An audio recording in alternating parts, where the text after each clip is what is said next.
ከ48 የዓለም ዋንጫ ተሳታፊ ሀገራት 16ቱ ተሰናብተው 32ቱ ብቻ ወደ ጥሎ ማለፉ የሚቀላቀሉበት የምድብ ጨዋታ እነሆ ሌሊቱንም ሲካሄድ አድሯል። 6 ፍልሚያዎች በተካሄዱበት የሌሊቱ መርሃ ግብሮች ብዙ ጉዳዮች ተፈጥረዋል። ይህ ባፋናዎቹ አስደናቂ ድል ሁለት አፍሪካውያን ሀገራት ጥሎ ማለፉን መቀላቀል መቻላቸው፣ ካናዳና ኔዘርላንድስም እጅ ለእጅ ተያይዘው ወንዙን የተሻገሩበት መንገድ፣ በእንጥልጥል ላይ የቀረው የቦስኒያ ህልምና ከውድድሩ አሳዛኝ ተሰናባች የሆነችው ኳታር፣ በስኬት የተጠናቀቀው አስደናቂው የሜክሲኮ የምድብ ጉዞ፣ ከብሔራዊ ቡድኑ በታላቅ ክብር የተሰናበተው አንጋፋው የሜክሲኮ ግብ ጠባቂ ኦቾአ ከ981 ቀናት በኋላ ለሀገሩ ብራዚል የተጫወተውና ሲያነባ የታየው ኔይማር ጁኒየር እንዲሁም ሌሎች የሌሊቱ ጨዋታ ክስተቶች አሉ ነው። ከዓለም ዋንጫው የተሰናበቱ 32ቱን የተቀላቀሉና ተስፋቸው በሌላ ጨዋታ ውጤት ላይ የተንጠለጠለባቸው ሀገራትን እንቃኛለን። ፕሮግራሙን አዘጋጅቼ የማቀርብላችሁ እኔ መኮንን አልማው ነኝ። አብራችሁ እንድትቆዩ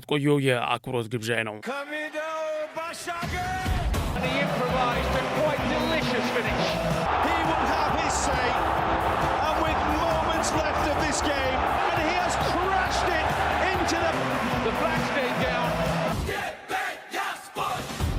በዚህ ወቅት በቀዳሚነት የዓለምን ትኩረት የያዘው ተወዳጁ የፊፋ የዓለም ዋንጫ የምድብ ውድድር በበርካታ መነጋገሪያ ጉዳዮች ታጅቦ መካሄዱን ቀጥሏል። በታሪክ ለመጀመሪያ ጊዜ በሶስት ሀገራት ማለትም በአሜሪካ፣ ሜክሲኮና ካናዳ ጥምር አዘጋጅነትና በ48 ብሔራዊ ቡድኖች መካከል ለ23ኛ ጊዜ እየተካሄደ ያለው ይህ የዓለም ዋንጫ የሚጥለውን እየጣለ የሚያሳልፈውንም እያሳለፈ ቀጥሏል። ከትላንት በፊት እስከተካሄዱት የምድብ ጨዋታዎች ድረስ ሄይቲን፣ ቱርክን፣ ቱኒዚያንና ፓናማን ከውድድሩ በማሰናበት አዘጋጆቹን አሜሪካና ሜክሲኮን እንዲሁም ጀርመንን፣ ፈረንሳይን፣ አርጀንቲናንና ኖርዌይን ወደ 32ቱ የጥሎ ማለፍ ስብስብ ያሳለፈው ይህ የዓለም ዋንጫ ደማቅ ውድድር ሌሊቱን በተደረጉ ጨዋታዎችም ሌሎች ውጤቶች ተመዝግበውበታል።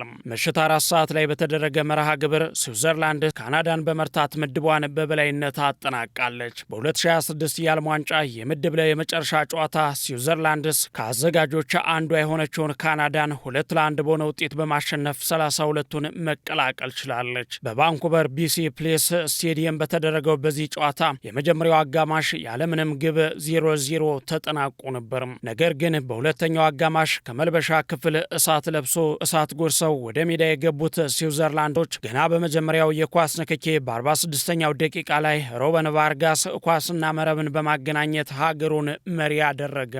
በቀጠለው ጨዋታ ብዙም ሳይቆዩ ከ11 ደቂቃዎች በኋላ በ57ኛው ደቂቃ ላይ ጆሃን ማንዛምቢ ለስዊዘርላንድስ የድሉን አስተማማኝ ግብ የካናዳ መረብ ላይ ማሳረፍ ቻለም። እጅ ላለመስጠት የጣረችው አዘጋጇ ካናዳ በበኩሏ በ76ኛው ደቂቃ ላይ በፕሮሚስ ዴቪድ አማካኝነት ልዩነት ማጥበቢያዋንና ተስፋ ሰጪዋን ግብ ማግኘት ቻለች። ሆኖም ግን ጨዋታውን እኩል ለማድረግ ያደረገችው ጥረት ሳይሳካ ቀርቷል። ይሁን እንጂ አሸናፊና ተሸናፊ ወይም ስዊዘርላንድና ካናዳ ተያይዘው 32ቱን መቀላቀላቸው ተረጋግጧል። በዚህ ውጤት መሰረትም የምድቡ አንደኛ ሆና 32ቱን የተቀላቀለችው ስዊዘርላንድ በዛው በቫንኩቨር በመቆየት ከሌሎች ምድቦች በሶስተኛነት ከሚያልፍ ብሔራዊ ቡድን ጋር የምትጫወት ይሆናል። በታሪኳ ለመጀመሪያ ጊዜ ወደዚህ የጥሎ ማለፍ መድረክ ያለፈችው ካናዳ በበኩሏ ወደ አሜሪካ ሎስ አንጀለስ በመጓዝ የደቡብ ኮሪያን ተሸናፊ ወይም ሌላ ተጋጣሚ ቡድንን እጣ ፈንታ ትጠብቃለች። ካናዳ ከ1994 ወዲህ ከምድቧ በ4 ነጥብ ብቻ ወደ ጥሎ ማለፍ ደረጃ የገባች የመጀመሪያዋ የዓለም ዋንጫ አዘጋጅ ሀገር በመሆንም አዲስ ታሪክ አጽፋለች። ስዊዘርላንድ በበኩሏ በ4 ተከታታይ የዓለም ዋንጫዎች ላይ ከምድቧ በማለፍ ወደ ጥሎ ማለፍ መግባቷን ነው ያረጋገጠችው። በዚህም በአውሮፓ ውስጥ ይህንን ውጤት ከስዊዘርላንድስ ጋር ማስመዝገብ የቻለችው ፈረንሳይ ብቻ ናት።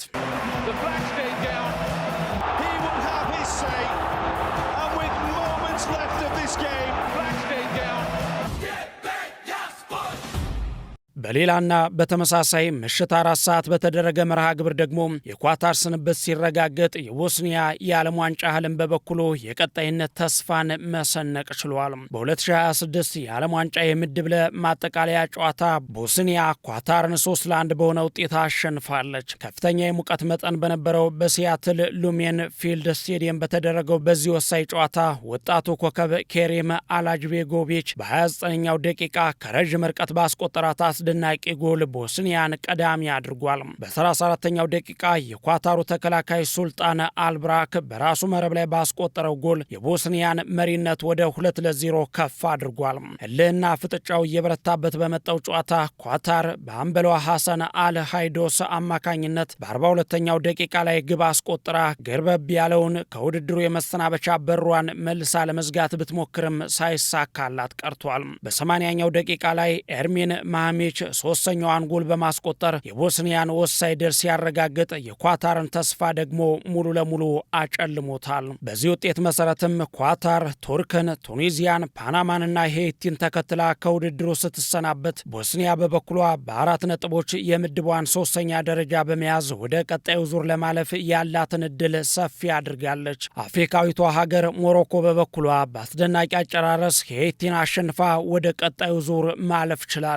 በ2026 የዓለም ዋንጫ ምድብ ሐመርኋ በተደረገ አስደናቂ ጨዋታ ሞሮኮ ሄይቲን 4-2 በመርታት ወደ 32ቱ የጥሎ ማለፍ ብሔራዊ ቡድኖች መቀላቀሏን አረጋግጣለች። በጨዋታው ላይ ሄይቲ 2 ጊዜ መሪ መሆን ብትችልም የሞሮኮ አምበል አሽራፍ ሐኪሚና ኢስማኤል ሳይባሪ ግቦችን አስቆጥረው ቡድናቸውን ወደ አቻነት መልሰዋል። በሁለተኛው አጋማሽ ሶፊያን ረሂሚና ወጣቱ ጌሲሜ ያሲን ባስቆጠሯቸው ግቦች ሞሮኮ ወሳኝ ድል መቀዳጀት ችላለች። በዚህም መሰረት ሞሮኮ ምድቡን በ7 ነጥብ ከብራዚል እኩል ብታጠናቀቅም በጎል ክፍያ ተበልጣ ሁለተኛ በመሆን አጠናቃለች። በዚህም ሞሮኮ በቀጣይ ሰኞ ዕለት በሚደረገው የጥሎ ማለፍ ጨዋታ ከምድብ ረ አንደኛ ጃፓን፣ ኔዘርላንድስ ወይም ስዊድን ጋር የምትገጥም ሲሆን ሄይቲ በበኩሏ 3ቱንም ጨዋታዎች ተሸንፋ ከውድድሩ ውጭ ሆናለች።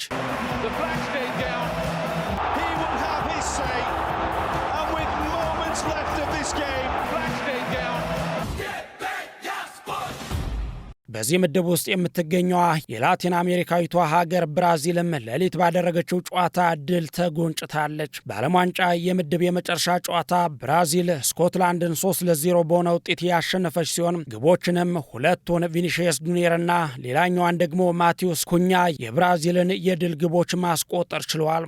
ኔይማር ጁኒየር በጨዋታው ተቀይሮ በመግባት ከ3 ዓመታት በኋላ ለመጀመሪያ ጊዜ በብራዚል ማሊያ ጨዋታውን አድርጓል።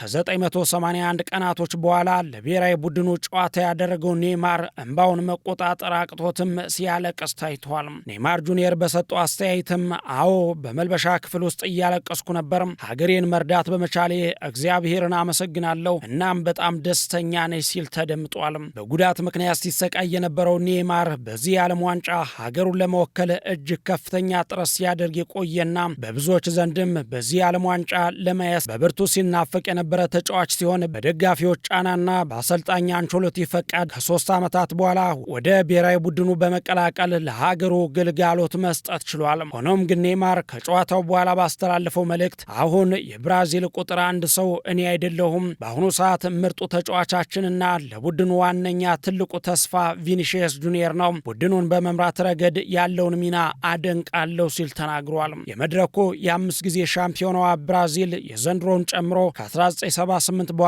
በተሳተፈ ባቸው ሁሉም የዓለም ውድድሮች ምድቧን በመጀመሪያ ደረጃ በመጨረስ የራሷን ሪከርድ ድጋሜ ደጋግማ ማሻሻል ችላለች። ስኮትላንድ በበኩሏ ከ28 ዓመታት በኋላ ከብራዚል ጋር የዓለም ዋንጫ ጨዋታ አድርጋ ዛሬም ማሸነፍ ሳትችል ቀርታለች። በዚህም ብራዚል ምድቡን በበላይነት ስታጠናቀቅ፣ ሞሮኮ በበኩሏ ሁለተኛ ደረጃን የያዘች ሲሆን ሁለቱ ሀገራት ተያይዘው ጥሎ ማለፉን ተቀላቅለዋል።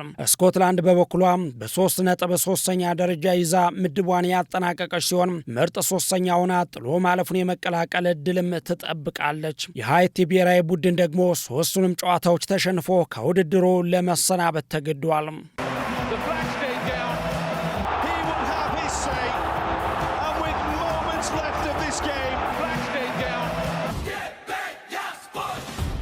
በሌላና ሌሊት 10 ሰዓት ላይ በተደረገ መርሃ ግብር ደቡብ አፍሪካ ደቡብ ኮሪያን አሸንፋ ለጥሎ ማለፍ መብቃት ችላለች። በ2026 ዓለም ዋንጫ የምድብ ኤ የመጨረሻ ጨዋታ ደቡብ አፍሪካ ደቡብ ኮሪያን 1-0 በሆነ ጠባብ ውጤት በማሸነፍ ወደ ቀጣዩ ጥሎ ማለፍ ዙር ማለፏን አረጋግጣለች። ደቡብ ኮሪያ ጠንክራ በመፋለም ጨዋታውን በ70% የኳስ ቁጥጥር ብትበልጥም የደቡብ አፍሪካን ጠንካራ መከላከል ግን ሰብራ መግባት ሳትችል ቀርታለች። በይበልጥ ተከላክላ ጨዋታውን ለጨረሰችው ደቡብ አፍሪካ የጨዋታውን ብቸኛና ወሳኝ ጎል በ63ኛው ደቂቃ ላይ አጥቂው ታፔሎ ማሴኮ በግሩም ሁኔታ ከመረብ አሳርፎላታል። በዚህም መሰረት በምድቡ ሜክሲኮ በ9 ነጥብ አንደኛ ስትወጣም ደቡብ አፍሪካ በበኩሏ በ4 ነጥብ ሁለተኛ በመሆን 32ቱን የጥሎ ማለፍ ደረጃ ተቀላቅላለች። ባፋና ባፋናዎቹ በታሪካቸው ለመጀመሪያ ጊዜ በዓለም ዋንጫ ጥሎ ማለፉን መቀላቀል ችለዋል። ደቡብ አፍሪካ በዚህ የዓለም ዋንጫ እስካሁን ከምድቧ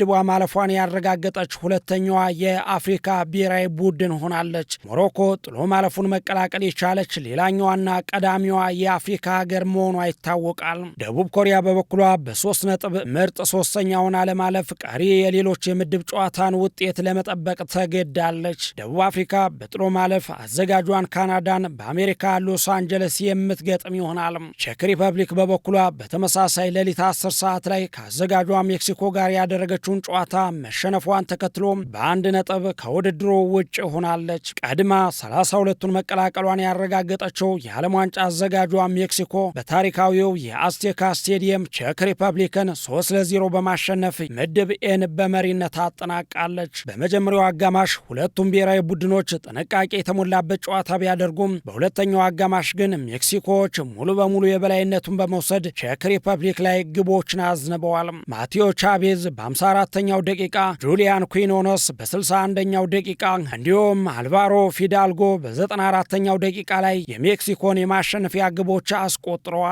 ከዓለም ዋንጫ አዘጋጅ 3 ሀገራቶች መካከል አንዷ የሆነችው ሜክሲኮ በዚህ ውድድር ምድቧን በሚያስደንቅ መልኩ የጨረሰች ሲሆን 3 ጨዋታዎችን አድርጋ 3ቱንም በማሸነፍ ማግኘት ከነበረባት 9 ነጥቦች 9ኙንም በማግኘት 6 ጎሎችን አስቆጥራ አንድም ግብ ሳይቆጠርባት 3 ጊዜ መረቧን ሳታስደፍር መውጣት ችላለች። የዓለም ዋንጫን እያለሙ እንደሆነ የሚናገሩት ሜክሲኮዎች የ17 ዓመት ብላቴና በሆነው ተጫዋች ጊልቤርቶ ሞራ በኩል ባስተላለፉት መልእክት የዓለም ዋንጫን የማሸነፍ ዓላማችንን ለማሳካት ያለንን ሁሉ እንሰጣለን፣ እናም ደጋፊዎቻችን በእኛ ተስፋ ይኑራችሁ ብለዋል። ጊልቤርቶ ሞራ የዓለም ዋንጫን እናሸንፋለን ብላችሁ ታስባላችሁ ወይ ተብሎ ለተጠየቀው ጥያቄ ለምን አይሆንም ሲል አጭር ምላሽ ሰጥቷል።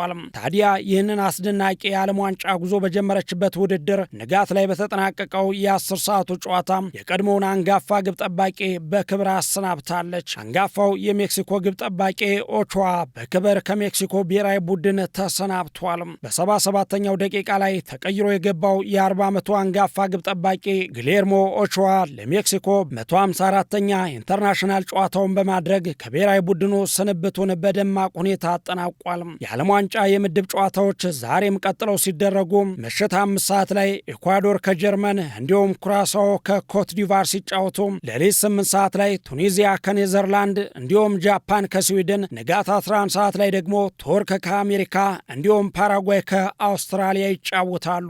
በአመሻሽ የገበያ ስፖርት ዝግጅታችንም እነዚህን መርሃ ግብሮች የተመለከቱ የዓለም ዋንጫ አዳዲስ መረጃዎችንና ሌሎችን ስፖርታዊ ጉዳዮች ወደ እናንተ ሰንደን የምናደርስ ሲሆን ይህንን መሰናዶ ግን መልካም ቀን እንዲሆንላችሁ እየተመኘው በዚሁ ቋጨው። And he improvised a quite delicious finish. He will have his say.